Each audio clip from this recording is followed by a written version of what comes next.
58, perdón, y habíamos compartido desde el verso 1 al verso 3 del libro de Isaías.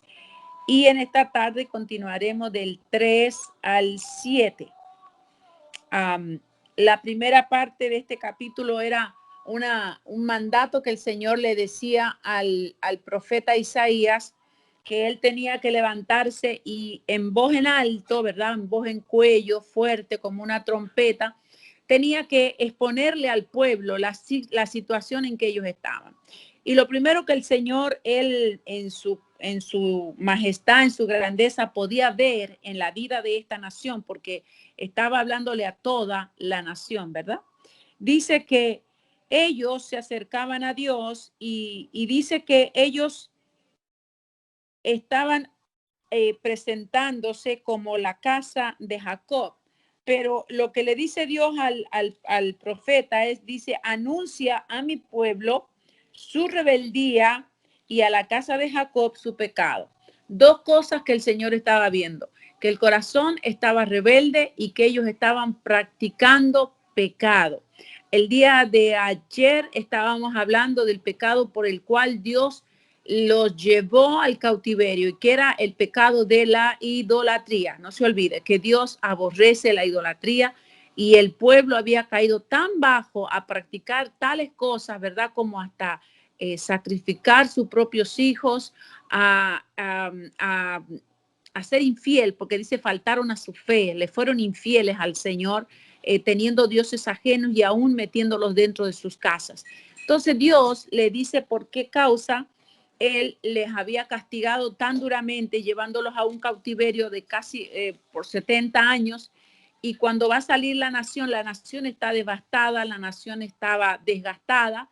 Los lugares donde ellos iban a volver, porque esa era la promesa que se les estaba haciendo desde el capítulo 45, ¿verdad? Cuando aparece Ciro, el lugar donde ellos iban a volver estaba desolado, estaba desierto, y sus casas estaban llenas. Acuérdense que leíamos que se habían crecido cardos y espinos en sus casas porque estaban abandonadas.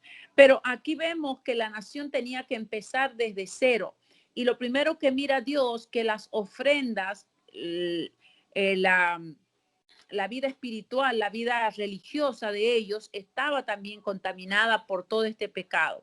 Aunque Dios les alaba algo y es que ellos eran muy religiosos. Ellos cumplían todo lo que la Biblia decía, los días, la fecha y los horarios, porque ellos a las 3 de la tarde ofrecían, a las 6 de la tarde ofrecían, a la mañana ofrecían. O sea, ellos eran bien religiosos, o sea, bien cumplidores en todas las cosas. Pero lo que Dios estaba mirando, que por afuera ellos eran muy religiosos, pero por dentro ellos estaban muy alejados de su voluntad, estaban alejados de lo que era la verdadera voluntad de Dios para ellos. Entonces aquí lo primero que le dice, tienes que anunciarle su pecado. El ayuno en medio del pueblo de Israel, ya les había comentado en la mañana, que es algo que se practica 2 o 3 veces en el año. Ellos tienen llamados al ayuno nacional, toda la nación tiene que ayunar. Y vemos que esto ellos lo siguen practicando hasta el día de hoy. El día más conocido de ayuno de los judíos es de Yom Kippur, que eso es nacional, es para toda la nación, ¿verdad?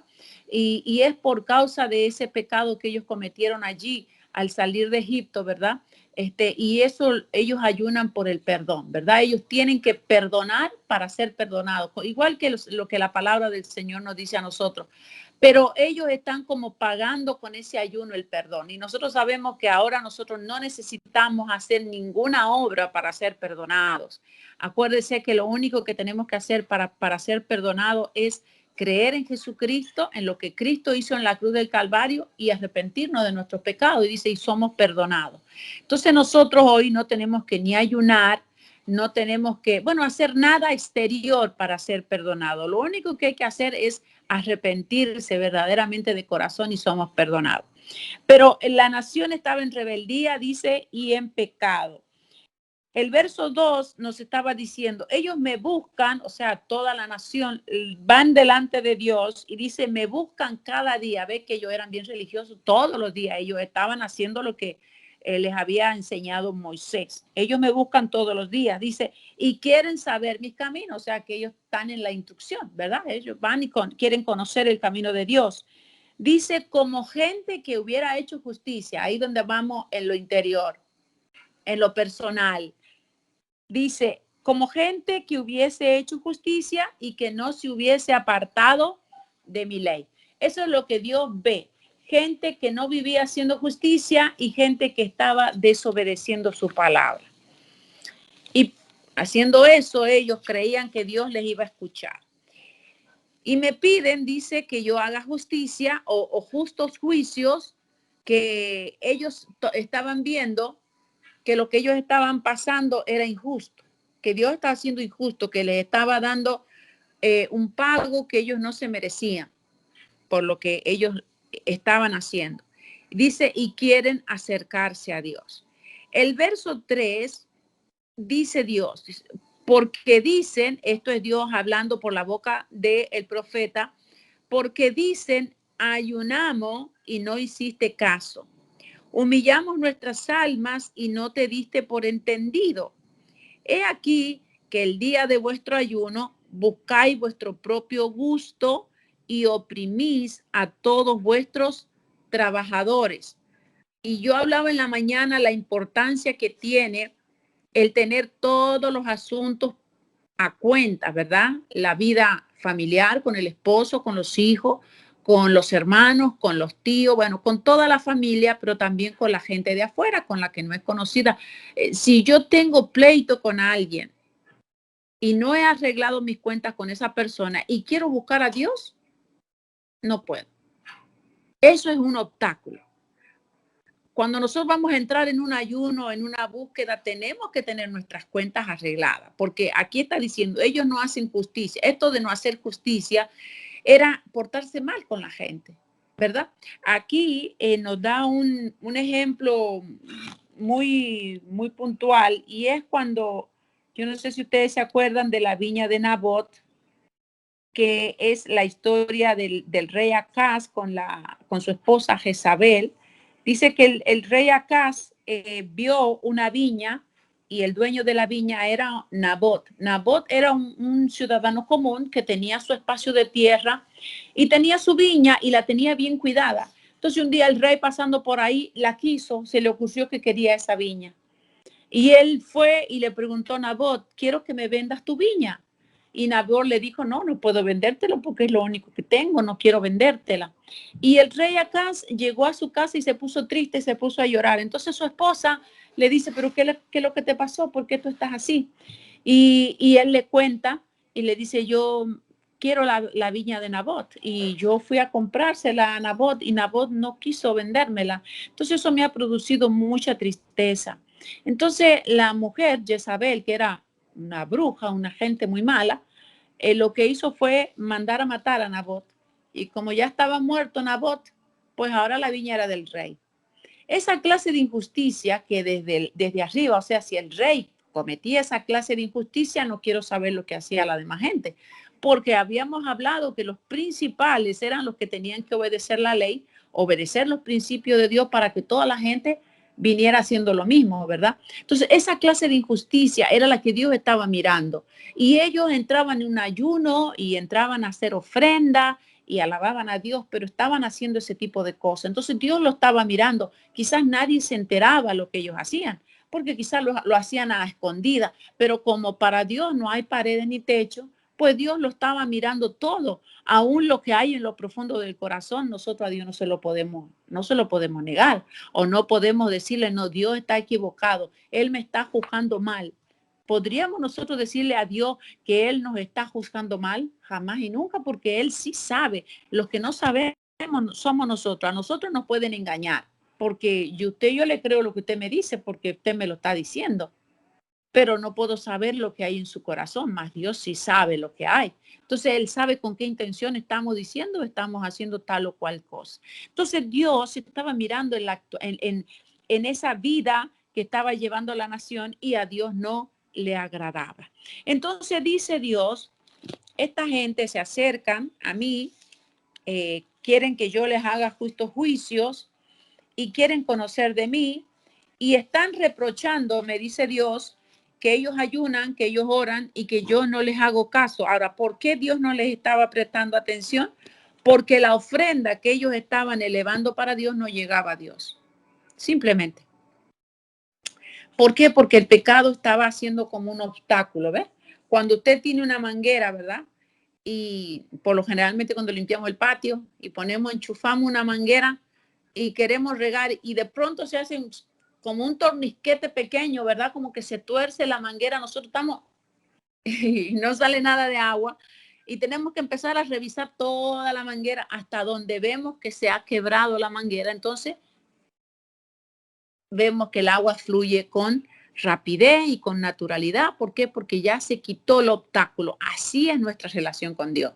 Cuando hay algo que pasa en nuestra comunión por sobre todas las cosas, dice que la sangre de Cristo funciona cuando yo tengo comunión con usted. O sea, cuando no hay nada que impida, ¿verdad? El que podamos hablar, el que podamos relacionarnos, el que podamos orar y que la presencia de Dios descienda. Eso es tener comunión, estamos bien. Pero cuando usted empieza a orar y usted ve que no pasa nada, que bueno, usted sabe como cristiana cuando está la presencia de Dios, ¿verdad? Y cuando no, decimos, wow, espérate, vamos a revisar qué es lo que está pasando, por qué yo no siento la presencia de Dios, qué está pasando conmigo, qué está pasando donde yo estoy, qué está pasando con la gente que me rodea.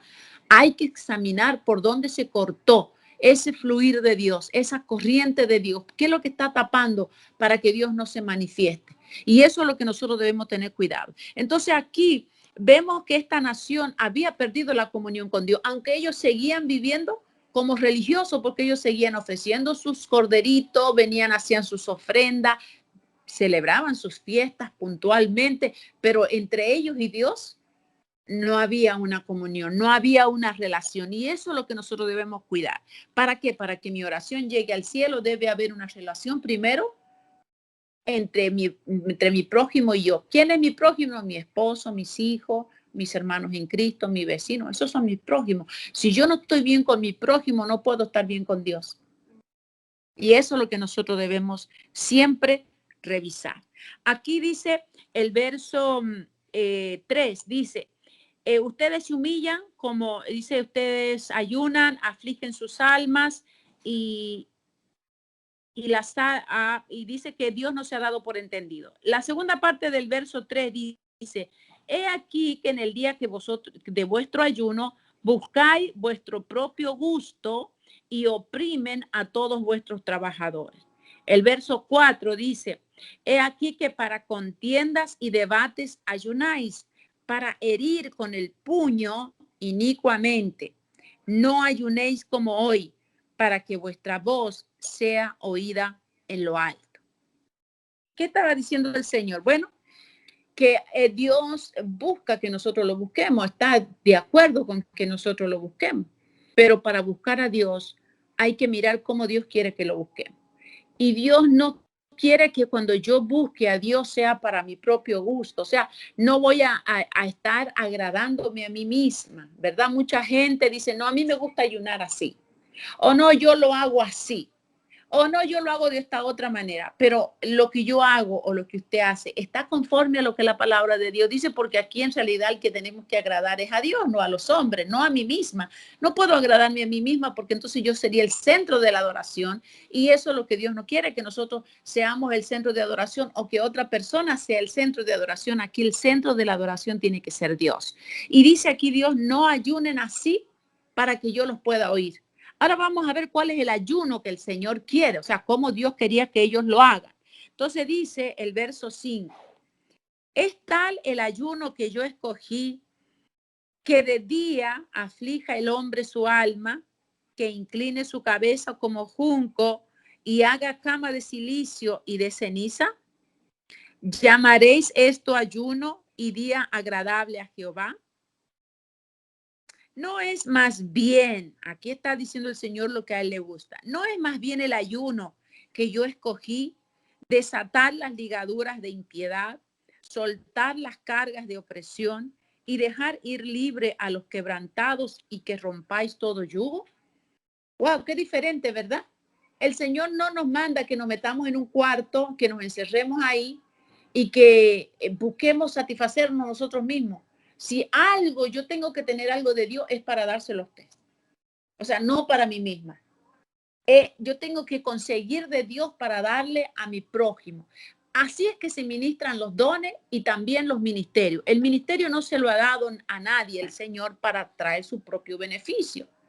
Si Dios le ha puesto algo a usted en sus manos, es para que usted vaya y haga bien a los que le rodean. Yo no, ¿para qué Dios me daría los 9 dones si yo estoy encerrado en un cuarto, verdad? Ahí mirando al techo y buscando de Dios y nunca hago nada bueno para los demás. Eso no le aprovecha a nadie, ni a usted mismo. ¿Por qué? Porque llega un momento en que la persona se siente insatisfecha porque solamente piensa en sí misma. Dice el Señor, es tal el ayuno que yo escogí. Dios está buscando que nosotros seamos conscientes que nosotros sí debemos buscar a Dios todos los días. No eso de un día a la semana, no. Todos los días es un constante búsqueda de Dios, búsqueda de Dios. Pero lo que Dios quiere es que lo que tú consigas de Dios, tú lo puedas repartir. En cualquier área que sea que Dios nos bendiga, nosotros tenemos que aprender a compartir. Aquí dice que nosotros debemos aprender. Dice, es más bien, dice el Señor en el verso 6, no es más bien el ayuno que yo escogí, desatar las ligaduras de impiedad. Esto es ir y buscar poder de Dios para orar por los endemoniados, para orar por los oprimidos, para orar por los afligidos que el diablo tiene atado para que ellos sean libres. Para eso que tenemos que ayunar. Yo no puedo ir a ayunar para tener más poder para mí. No puedo. Eso Dios nunca lo va a, o sea, nunca Dios lo va a hacer. Yo tengo que ir a ayunar, Señor. Yo quiero que tú revistas mi vida de autoridad y de poder para ir y hacer bien, porque dice que Jesús, cuando caminaba aquí en la tierra, él ayunó 40 días, ¿verdad? 40 días, 40 noches en el desierto. Pero después que ayunó sus 40 días y sus 40 noches, no se fue a meter en un castillo, ni en su casa, ni en su carpintería. No, dice que salió al mundo y él andaba haciendo bienes. ¿Y cuáles eran los bienes que Jesús hacía? Sanaba al enfermo, liberaba al endemoniado, resucitaba a los muertos, multiplicaba el pan a los hambrientos. O sea, Dios quiere que tú te llenes de Dios para ir a hacer bien a los demás. Entonces aquí dice, yo quiero que ustedes piensen que lo que ustedes consigan de Dios lo tienen que ir a dar, porque si nosotros conseguimos de Dios y no lo damos, eso que tenemos se acaba. La única manera de multiplicar, Dios lo dijo, es mejor dar que recibir. Y para que nosotros nos den, tenemos que dar primero. Eso es así, hay que sembrar para poder cosechar. En todo lugar, o sea, en toda área, en la vida espiritual o en la vida de Dios, es de esa manera. Aún en los dones. Usted quiere que Dios lo use más, pues vaya y use lo que Dios tiene en usted. Porque yo no puedo ir a pedirle más a Dios si lo que Dios me dio todavía no lo estoy usando. Eso se va a estancar dentro de mí. Entonces Dios quiere renovar, es como si tuviéramos, bueno, somos como un recipiente, somos como una botella, somos como un vaso, ¿verdad? Y si usted deja agua en un vaso por muchos días, número uno, que se va a evaporar, ¿verdad? Se va yendo. O se va a podrir, una de las dos cosas. Y si la vida de nuestra está estancada, no hacemos nada para Dios, lo que nos van poniendo dentro se va quedando ahí y un día se echa a perder, no sirve. El agua, usted tiene que tomarla fresca todos los días. Usted no puede tomar una agua retenida en un vaso por 2 o 3 días, a no ser que no haya más agua, por supuesto. Pero hablemos de que usted tiene una llave o usted tiene una fuente como un río, como un manantial donde sale agua fresca todo el tiempo. Usted no va a estar tomando agua de ayer cuando está brotando agua de ahí del piso, ¿verdad? Bueno, así es la vida de Dios. La vida de Dios es un fluir constante. Dios está dando constantemente. Entonces, Dios quiere que nosotros busquemos más de Él. Dios quiere que nosotros entremos en una búsqueda profunda de Dios, que nos santifiquemos, porque para eso nos sirve el ayuno a nosotros. Nos sirve para decir, Señor, yo quiero ser más consagrada a ti, quiero llenarme más de poder, por eso yo voy a afligir mi carne en este día, en estos días, ¿verdad? De ayuno, porque le quitamos el alimento a la carne, pero nuestro espíritu crece, ¿verdad? Nos llenamos de fortaleza y de poder de Dios, pero todo eso que yo consiga en esa presencia de Dios es para ir y darlo. Eso es lo que Dios quería, que cuando ellos hicieran algo para Dios no sea para ellos mismos, porque dice aquí, cuando ustedes ayunan pensando en su propio provecho. O sea, ¿qué puedo sacar yo de aquí? y no ir y darlo a los demás. Por eso el ayuno que pide el Señor aquí dice es que vamos a desatar las ligaduras, o sea, ir a orar por aquellos que están atados. Ligadura quiere decir que están maniatados o atados a los pies, las manos, la boca. Dice de ligaduras de impiedad. Soltar las cargas de opresión. La carga habla de que lo llevan aquí, ¿verdad? El que está oprimido es porque le han cargado algo que lo va echando al piso, que lo va dejando al piso. Y muchas veces la opresión es la enfermedad, la depresión, todas esas cosas espirituales que se caen sobre las personas y que no sabemos cómo lidiar con ellos, nos van tirando al piso hasta que la gente es destruida por esas cosas. Bueno, la iglesia debe buscar poder para desatar eso y para quitar esas cargas, dice, para soltar las cargas, para dejar ir libres a los quebrantados. La libertad es algo que nosotros tenemos que entender que la primera parte de la libertad es espiritual. La persona puede estar sin estar en la cárcel, o sea, como nosotros que tenemos libertad de ir a donde nosotros queremos, pero muchas veces la gente, aún estando en libertad, está atada. ¿Por qué? Porque cargan en su corazón odios, resentimientos y están aborreciendo a la gente por cosas que le pasaron, por cosas que le hicieron y van cargando gente en el corazón y eso es una atadura. La primera liberación que nosotros tenemos que pasar es aprender a perdonar a aquellos que nos ofendieron, a aquellos que nos dañaron, a aquellos que hicieron cosas terribles contra nosotros y los llevamos ahí en el corazón. Esa persona está atada porque usted la lleva cargada en su corazón sin perdón y usted está atada. ¿Por qué? Porque lleva ese odio dentro. Entonces, el día que nosotros perdonamos a esa persona es liberada. Y usted se liberó a sí misma. ¿Por qué? Porque son ataduras de maldad que teníamos encima y somos libres. Entonces Dios dice que nosotros tenemos que ir a propagar o a publicar, es la palabra, que deben aprender a perdonar, que deben aprender a soltar esas personas que llevan cargadas, porque aquí dice que debemos dejar ir libres. Eso, dejar libre es primeramente nosotros perdonar y enseñarle a la gente que ellos tienen que aprender a perdonar para ser libres ellos y también para que otros sean libres. Dice a los quebrantados, ve que las ataduras quebrantan, oprimen y dice y que rompáis todo yugo. Yugo es atadura, o sea, el palo que le ponían de un buey a otro. ¿Cuál era el yugo que nosotros teníamos cuando estábamos sin Cristo? Estábamos atados a un demonio o estábamos atados a una malicia. ¿Por qué? Porque estábamos de acuerdo con eso, nos ataron a eso y ese mal iba al lado de nosotros y por más que quisiéramos hacer lo que quisiéramos hacer, siempre las cosas nos iban mal. ¿Por qué? Porque llevábamos el mal atado a nosotros. Pero vino alguien, ese alguien seguramente ayunó y buscó de Dios y oró por nosotros y nos sacó ese yugo, nos sacó ese que nos iba llevando al infierno y nos agarró otro. Porque ahora estamos enyugados con Cristo, ¿verdad? Nos ataron a Cristo y yo me até a Cristo. En eso decir, Señor, tú eres mi Señor. Yo quiero que tú seas mi Señor. Es como atarme en un yugo a Cristo. Pero ahora el yugo con Cristo, Él mismo lo dice, es fácil y es ligero. ¿Por qué? Porque la mayor carga del yugo no lo lleva usted ni lo llevo yo, se lo lleva el Señor, ¿verdad? Él lleva mis cargas, Él me ayuda con mis problemas, Él me ayuda a solucionar todo lo que yo voy caminando. Entonces mi yugo con el Señor es más fácil porque Él hace la más grande cantidad de cosas que yo. Entonces nosotros podemos entender que esto es lo que Dios quiere que nosotros hagamos o es lo que quería Dios que hiciera la nación de Israel en realidad.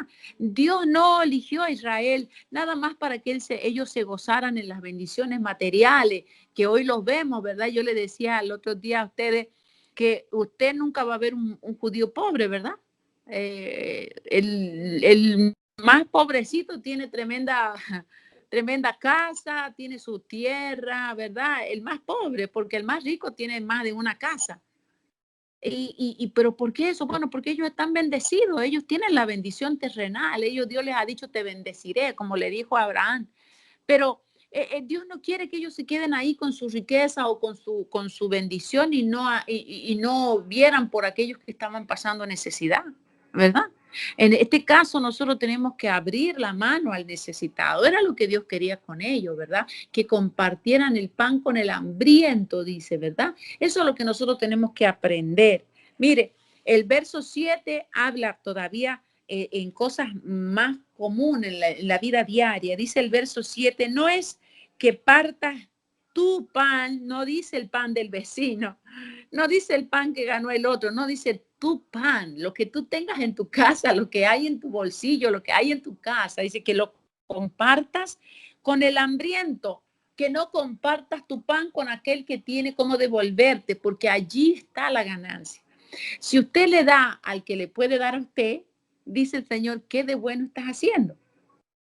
Tienes que darle a aquel que no te puede dar, a aquel que no te lo puede devolver, a ese tienes que darle. A aquel que no está para darte nada, que no tiene nada, a ese hay que darle, porque ahí está la ganancia, porque entonces Dios le dará a usted más de lo que usted ha dado.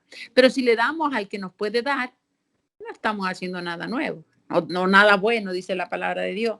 Pero dice, no es que partas tu pan con el hambriento y que a los pobres errantes albergues en casa, que cuando veas al desnudo lo cubras, que no te escondas de tu hermano.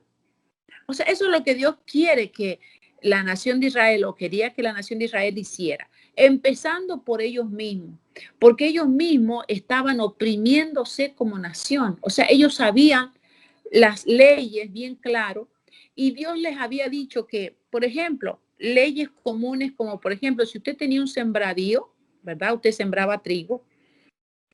La primera ley era que no tenía que recoger lo que se le cayera. Wow, ¿cómo? Sí, si usted iba caminando con un manojo de trigo y se le caía un poco, eso no le permitía a Dios que usted lo recogiera, porque aquí era para el pobre, para la viuda y para el huérfano. Y usted no podía cosecharse todo, tenía que dejar una parte para ellos, para los pobres, para los extranjeros, para los huérfanos y para las viudas. Pero ellos habían caído en esa injusticia de que ellos sembraban pero cosechaban todo y se lo agarraban todo para ellos. Y entonces el pobre era más pobre, la viuda no tenía con qué alimentarse y el extranjero sufría hambre. ¿Por qué? Porque ellos habían empezado a alejarse de la ley de Dios. Dice que ellos tenían que aprender a que cada 7 años ellos tenían que darle descanso a su tierra. O sea, podían sembrar su tierra por 7 años, pero cuando llegaba el número 7 tenían que darle un tiempo de descanso a la tierra. ¿Para qué? Para que la tierra cobrara fuerza, para que se renovara y cuando volvieran a sembrar la tierra fuera fértil otra vez. Ellos no estaban haciendo eso tampoco, no le daban descanso a la tierra. Ellos cada 50 años tenían que perdonar todas las deudas a los que les debían.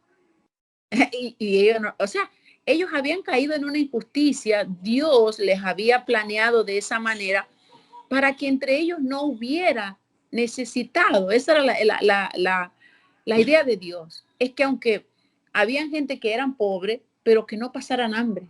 ¿Por qué? Porque ellos mismos se proveían uno al otro y que no cometieran injusticia entre ellos mismos porque todos eran hermanos. Pero ellos no estaban cumpliendo eso. Entonces Dios tiene que decirle, ustedes me buscan como si estuvieran obedeciéndome, aunque sean religiosos.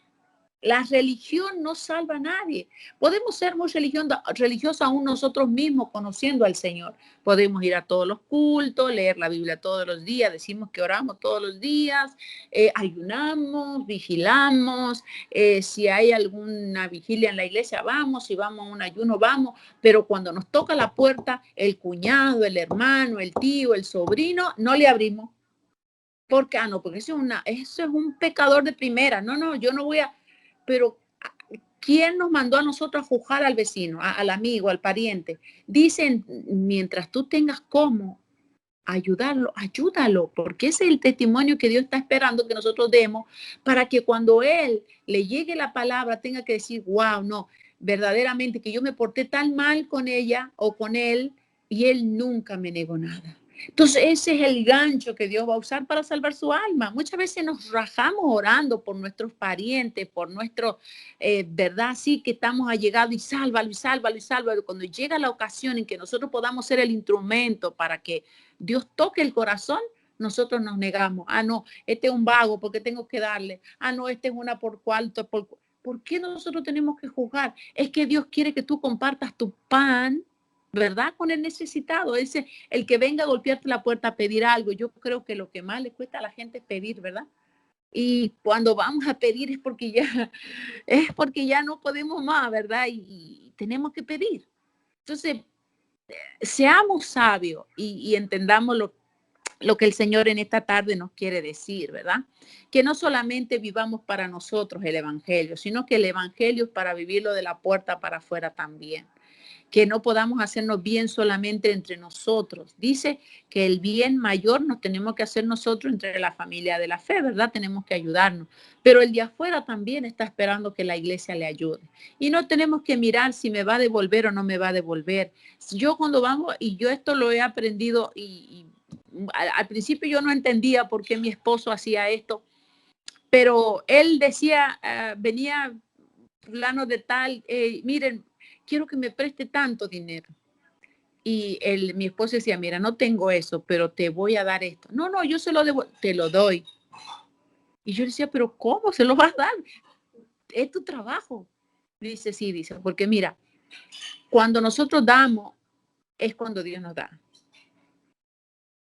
Y quizás el hermano no tenga para devolvérmelo. Y eso va a ser un obstáculo para que él llegue a la iglesia porque sabe que me debe y pueda alejarse y pueda venir perdición sobre él. Es mejor que él sepa que yo se lo di, que no tiene responsabilidad alguna. Ya Dios verá cómo él me va a bendecir y me lo va a devolver. Entonces es mejor dar. Y yo lo aprendí. O sea, antes cuando decía, te lo presto, bueno, uno espera que se lo devuelvan, ¿verdad? Pero ahí no está haciendo nada bueno, o sea, no está haciendo nada novedoso, porque estamos esperando que nos lo devuelven y hasta si no nos lo devuelven, cargamos algo en el corazón, wow, yo se lo presté y no me lo devolvió, ¿verdad? Es mejor darlo, ¿verdad? Él dice que tú compartas lo que tú tienes. Yo no tengo lo que tú necesitas, pero lo que tengo te lo voy a dar. No te lo voy a prestar, te lo voy a dar. Y ve por otro lado cómo puedes conseguir lo que te falta. Pero es mejor darlo porque es de la manera en que Dios está viendo que somos desprendidos. No estamos negándonos al hermano, no estamos negando esa bendición que el Señor nos da. Y no es que quiere decir que mi esposo esté dando todo lo que tiene, no, pero son enseñanzas que nosotros hemos experimentado y yo lo he aprendido. ¿Qué es mejor dar, verdad? No esperar que nos devuelvan nada, pero eso es sembrar en el camino del Señor y en alguna manera el Señor después nos lo devuelve. Pero Dios lo que quiere es eso, que nosotros aprendamos a ser mejores seres humanos, que no solamente vivamos por el egoísmo, ¿verdad? Esto es mío, esto es mío, esto es mío, y no lo comparto con nadie, porque mientras más egoístas seamos, más rápido se nos acaba. En cambio, si tenemos un poquito y le damos un chiquito a todos los que podamos darle, pues de lo que a mí me quede Dios lo va a multiplicar y lo va a hacer mucho y me va a durar mucho, ¿verdad? Y eso es muy importante, que nosotros aprendamos que Dios no quiere que nosotros vivamos una religión, que Él quiere que nosotros seamos, ¿verdad? Esa luz y a la luz nosotros no podemos meterla dentro de una caja y decirle luz no puedes alumbrar.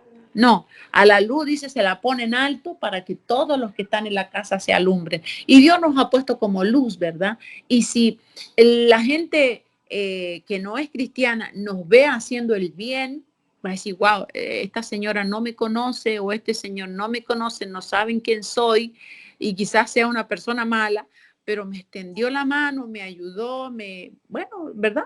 Eh, Eso es un testimonio que dice, wow, no, yo tengo que ir a agradecerle o usted le habla y es accesible a que usted le predique, pero es que tenemos que ser luz, tenemos que afectar a los que nos rodean con el testimonio del Evangelio.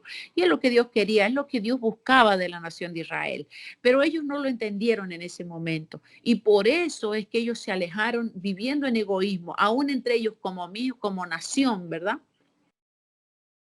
Ellos habían tenido órdenes de no unirse a la gente pagana, que no tenían ni que casarse ni tener trato con la gente que no era israelita. Pero Dios, aún entre ellos mismos, estaba mirando que eran injustos, que no se amaban entre ellos, que estaban faltando a la ley, porque si Dios puso esas leyes era para que ellos subsistieran como nación, para que se hicieran fuertes, para que los de afuera, en mi país hay un dicho que dice que si los hermanos se pelean, los de afuera los devoran, ¿verdad? Porque si en la familia hay división, si en la familia hay egoísmo, si en la familia hay distancia, los de afuera pueden venir y destruirte. ¿Por qué? Porque si el hermano no está pendiente de su hermano, ¿verdad? El de afuera viene, destruye al hermano y el hermano A mí no me importa, esos son tratos de él. Pero si fuéramos verdaderamente familia, sí me importaría porque es mi hermano, ¿verdad? Entonces nosotros como familia de Dios no podemos dejar que los de afuera, ¿verdad? Vengan y nos devoren, nos destruyan. Los demonios están a la expensa, a ver de quién se debilita, quién se cae entre los hijos de Dios para venir y devorarlo. Y muchas veces nosotros, el demonio está devorando a nuestro hermano delante de nuestros ojos y nosotros no somos capaces de ayudarlo. Es porque somos egoístas, estamos mirando por mí nomás, por mi casa, por mis hijos, por lo que, por mío, mío, mío, mío, y de los demás. No, ese no es mi problema. Pues debería ser nuestro problema, ¿verdad? Porque somos su familia, somos la familia de Dios. Así que en esta tarde, mis amados hermanos, la enseñanza que el Señor quiere dejarnos, ¿verdad? A nosotros en este día es que nosotros debemos aprender a ser como Dios es. Y Dios no es un Dios egoísta. Él da, ha dado siempre y seguirá dando siempre. ¿Y cuál es la idea de Dios? Es compartir todo lo que Él ha tenido, lo ha compartido con nosotros, hasta su Hijo, ¿verdad? Que es lo más preciado que puede tener un padre, un hijo. Pero Dios lo entregó, dice, por amor a nuestras vidas. Y esa misma entrega que Dios ha tenido para con nosotros, es que nosotros lo tengamos primero para Él, pero también para el prójimo, para que nosotros alcancemos a vivir a la altura que Dios quiere llevarnos, a no ser egoístas, ¿verdad? A que podamos compartir, porque Dios siempre nos da, Dios nunca nos deja sin nada. Más todavía cuando usted comparte, ¿verdad? Cuando usted puede ayudar a aquel que está en necesidad, nunca el Señor le hará faltar. Nunca le hará faltar. Y nosotros en esto tenemos testimonio de que en mi país, cuando nosotros estábamos allá, una vez apareció un señor. Estaba todo barbón, sin zapato, venía con sus ropas rotas. Y él le dijo a mi esposo, usted no tendrá, dice, un trabajito que yo haga para que me dé un plato de comida. Y dice mi esposo, sí, yo tengo algo que puedas hacer. Y la iglesia yo tenía una yardita pequeña, no es mucho. Y se habían crecido unos montes y eso estaba estorbando para subir a mirar la antena de la radio. Entonces dice, quiero que me arranques estos montes, dice, y ya, y yo te voy a pagar. Entonces, mientras el señor hacía ese trabajito que no era mucho, yo lo veía a mi esposo en el closet de él y yo decía, ¿qué es lo que está haciendo? Porque nosotros vivíamos ahí mismo en la iglesia. Y yo digo, ¿qué está haciendo? No, estoy buscando algo. Cuando veo que sale para el baño de la iglesia con su camisa nueva, que no la había usado, un par de zapatos y un pantalón nuevo. Y yo digo, ¿para dónde va? ¿Se va a bañar? No, no, está bien, dice. Yo después le digo, cuando yo voy para allá, lo tenía el señor bañado, le estaba cortando el pelo, lo había afeitado y con la ropa de él puesta, nueva. Y yo digo, dice, le voy a dar a él lo que yo nunca me he puesto para que Dios nunca me haga faltar. Y eso ha sido así. Toda nuestra vida Dios nunca nos ha dejado faltar. Es que si usted le da lo viejo, lo roto, lo que usted ya no necesita, usted no está haciendo nada bueno. Usted tiene que dar lo que a usted le queda bien. Es más, si pudiera dar lo que a usted más le gusta, bueno, eso sí sería una demostración de amor, porque yo sé que Dios me va a dar. Dios nunca me ha dejado sin nada. Por tanto, esos son testimonios que a nosotros nos tienen que afianzar de que no me tengo que volver egoísta, no tengo que volverme codicioso, todo para mí, para mí, para mí y no aprender a compartir. Y también esa es una enseñanza hacia nuestros hijos, ¿verdad? Porque si ellos nos ven que son egoístas, ellos serán egoístas.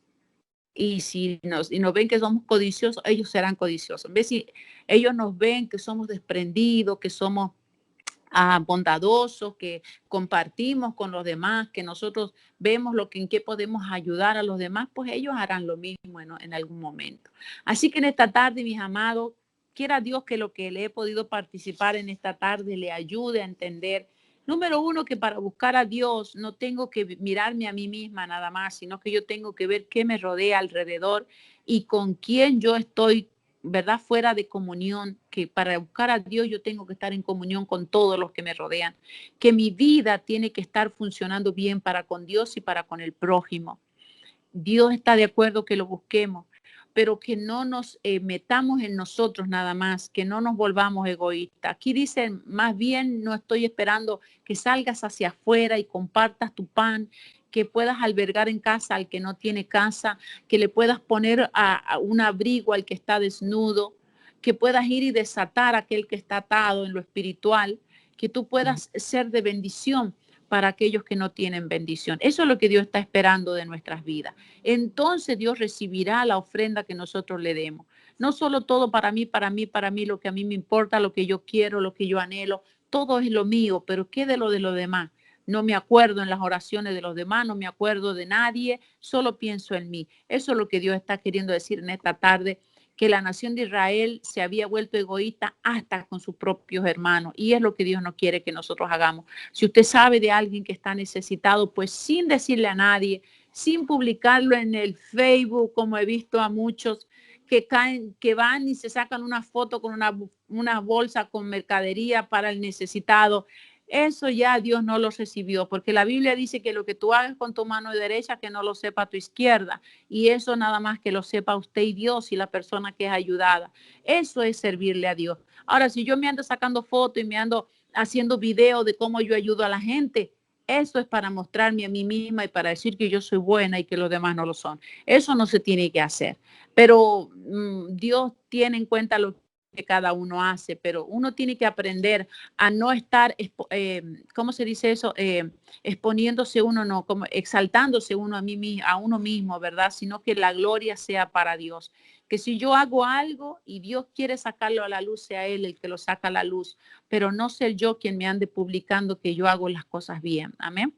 Así que en esta tarde, mis amados hermanos, vamos a orar, vamos a clamar y vamos a pedirle al Señor que nos ayude a mejorar cada día más. Yo sé que todos los días aprendemos cosas nuevas, pero que nos ayude el Señor a ponerla por obra. Que la palabra de Dios no vuelva y no vuelve a Dios vacía. Dios ha enviado esta palabra en esta tarde con un propósito, con un fin, y esperamos que eso se cumpla en nosotros primero, ¿verdad? En nosotros como la familia pastoral, y es nuestra oración poder ser ejemplo. No decimos que nosotros lo hacemos todo bien, eso jamás lo podíamos decir. Tenemos errores, como todos los que son seres humanos tenemos errores, pero en nuestro corazón está el deseo de poder vivir para Dios, para que todos los que nos vean también puedan aprender.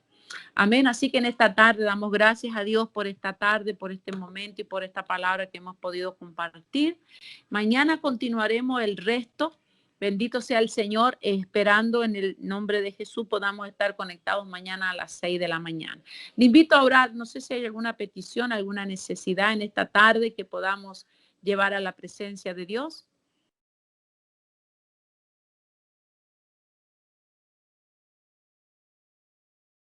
Bendito sea el Señor. Si no hay nadie que tenga alguna petición, pues oramos en el nombre del Padre, del Hijo y del Espíritu Santo en esta tarde y ponemos cada petición y cada necesidad en su presencia. Bendito sea tu nombre, Padre bueno, Padre santo. A ti levantamos, Señor amado, nuestras vidas, nuestras almas están delante de ti, Señor. Conocidos somos en tu presencia, Señor. Tú sabes quién es cada uno de los que estamos en esta tarde conectados. Tú sabes, Señor amado, quién ha recibido esta palabra, Dios maravilloso, y tú sabes y conoces la condición en cada uno está en este día, Señor amado. Dios maravilloso, te doy gracias porque esta palabra resuena en nuestros oídos en esta tarde. El deseo y el anhelo que tú tienes, Señor amado. ¿Cuál es, Señor amado, tu idea al buscarte? Señor, ayúdanos en esta tarde a entender, Padre Celestial, que tú quieres que tu nombre sea conocido, sea puesto, Señor, en labios, Señor amado, de aquellos que no te conocen, que puedan venir, Señor amado, a tu encuentro. Y esa es la tarea, ese es el fin de la iglesia, Señor. Y muchas veces, Señor, nos encerramos demasiado hacia adentro de la iglesia, hacia adentro del hogar, hacia adentro de las personas, Señor, hacia adentro de nosotros mismos. Y queremos agradarte, Señor, mirándonos a nosotros mismos, Señor amado.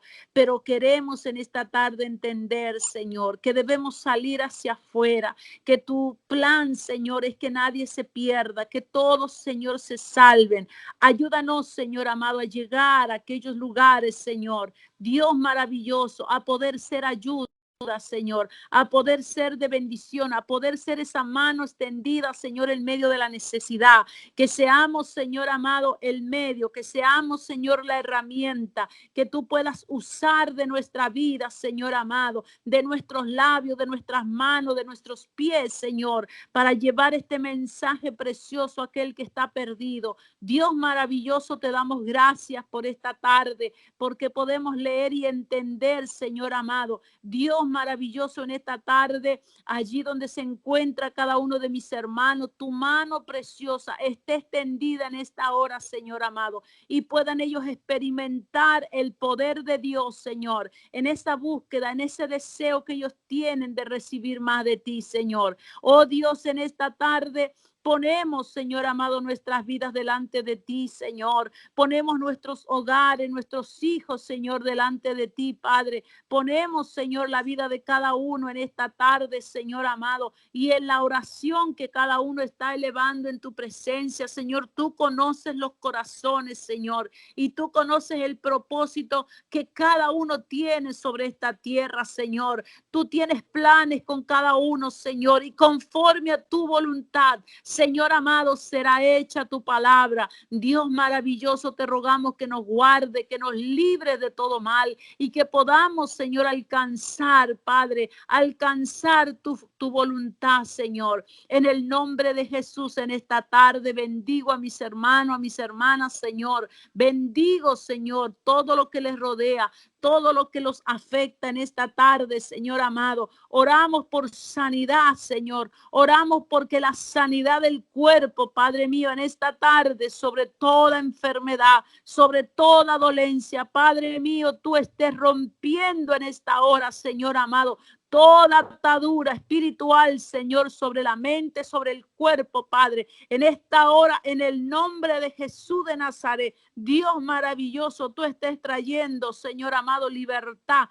Tú estés soltando todo yugo, Señor. Tú estés soltando toda atadura, toda ligadura de impiedad, como dice tu palabra. Oramos porque todo aquel, Señor amado, que está atado, Padre mío, venga de tu presencia la liberación, el romper, Señor amado, esa atadura en el nombre bendito de Jesús de Nazaret. Padre, bendigo a mis hermanos en este día y bendigo sus oraciones que están elevando en esta tarde, quizás por sus familiares, por sus amigos. Padre, bendigo, Dios de los cielos, toda persona mencionada en tu presencia en este día. Y te rogamos que tengas misericordia, Señor. Ten misericordia, Padre, de nuestra familia. Ten misericordia, Padre, de nuestros vecinos. Ten misericordia, Padre, de nuestros hermanos en Cristo, Padre, de nuestros hermanos carnales. Señor, ten misericordia. En el nombre de Jesús de Nazaret, Padre Santo, te damos gracias en esta tarde por tu palabra y por tu presencia, Padre del cielo, y oramos en este día por sanidad, Señor. Ponemos la vida de nuestra hermana Marta en tus manos, Señor. Tú pases tu mano sobre su cara en este día, llevándote toda infección y toda molestia en esa muela, Padre. Oramos sabiendo, Señor amado, que de ti viene el poder para poder sanar, Señor amado. En esta tarde, así como hermana Marta, todos aquellos que tengan inconveniente en su boca, Padre, todos los que estén en alguna enfermedad, Señor amado, alta presión, diabetes, Señor, o toda incomodidad en los huesos, en la piel, Señor, en este día tú desates, Señor amado, esas enfermedades del cuerpo y traigas sanidad, Señor, y liberación sobre todo oprimido en esta tarde. En el nombre de Jesús de Nazaret te damos gracias, poderoso Dios, en el nombre de Jesús. Amén y amén. Gloria a Dios. Damos las gracias al Señor por esta tarde. Dios me los bendiga ricamente y será, si el Señor así lo permite, hasta mañana a las 6 de la mañana, cuando nuevamente nos conectemos para continuar